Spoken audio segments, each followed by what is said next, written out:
Once upon a time, in a quiet village nestled among rolling hills and lush green fields, there lived a cunning and wealthy landlord.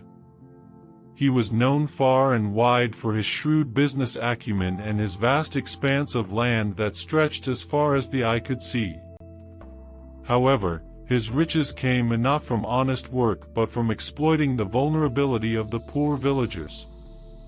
The landlord had a sinister scheme. He would lend money to the struggling villagers in exchange for a mortgage on their precious lands. Over time, he would add exorbitant interest to the principal amount, making it impossible for the impoverished farmers to repay. Inevitably, they would have no choice but to surrender their cherished plots to the greedy landlord. In the heart of this village, there lived a kind and resilient old lady. She had a small piece of land in her name, which she had inherited from her ancestors. Despite her age and the absence of any family, she toiled tirelessly on that land, growing crops to sustain herself and maintain her modest lifestyle. The landlord cast a covetous eye on the old lady's land, but despite his relentless efforts, he couldn't persuade her to part with it. Frustrated by his failed attempts, he resorted to a devious plan. He bribed a corrupt government official and forged documents to claim ownership of the old lady's land. One fateful day, accompanied by the conniving government official, the landlord marched to the old lady's doorstep, armed with these fraudulent papers to stake his claim.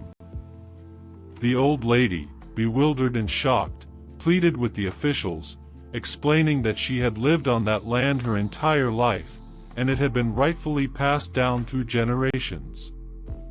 Despite her tearful pleas, the corrupt court sided with the landlord, and the old lady was left heartbroken and dispossessed. With a heavy heart, she began packing her belongings, preparing to leave her beloved home. As she was about to depart, the old lady approached the triumphant landlord. With a quivering voice, she spoke, "You have taken everything from me today. This land, this soil, holds the memories of my entire life. It is very dear to me. Please, may I carry a basket filled with this soil so that I can keep a part of this place with me? It will provide me solace in my final days." The landlord, his heart tainted by greed, saw no harm in granting her request. He smirked and replied, "Very well, you may fill your basket."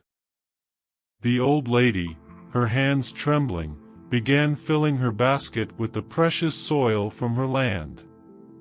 But in her grief and haste, she overfilled the basket, and it became too heavy for her to lift onto her shoulders. Turning to the landlord, she implored, "Sir, could you please lend me a hand and place this basket on my head?" Without a second thought, the landlord reached out to assist her. As he struggled to lift the overloaded basket onto her head, he realized the weight of his own greed. He looked into the old lady's eyes, filled with tears and humility, and a sudden epiphany struck him like a thunderbolt. "Didn't you think before you overfilled this basket?" the landlord questioned. "You're struggling even to lift it now. How do you plan to carry this with you?" The old lady smiled softly and replied, "This entire land was my own. I spent my entire life here, yet I struggle to carry a single basket of soil with me while I am still breathing. I won't be able to carry it with me when I die. You, sir, have so much of other people's land. I can't help but wonder, how will you carry it all with you?" The landlord stood there, stunned by the profound wisdom of the old lady's words. The weight of his actions and the emptiness of his greed engulfed him. He realized the folly of his ways, the pain he had inflicted on others, and the hollowness of his wealth. Deeply remorseful, he begged the old lady for forgiveness and returned her land, vowing to mend his ways. From that day on, the cunning landlord transformed into a benevolent and compassionate man, helping the villagers he had once exploited. He became an advocate for fairness and justice, using his resources to uplift the lives of those he had wronged. And so, the village learned a valuable lesson about the consequences of greed and the redemptive power of humility and compassion. The old lady, now with her land rightfully restored, continued to tend to her soil, nurturing not only her crops but also the hearts of all who knew her story. The moral of this tale serves as a reminder that greed can blind us to the true value of what we possess, and in our relentless pursuit of more, we may lose what truly matters.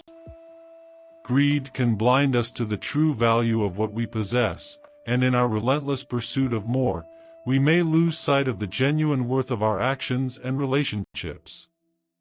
It reminds us that true happiness and contentment do not come from amassing wealth or power at the expense of others, but from acts of kindness, compassion, and understanding.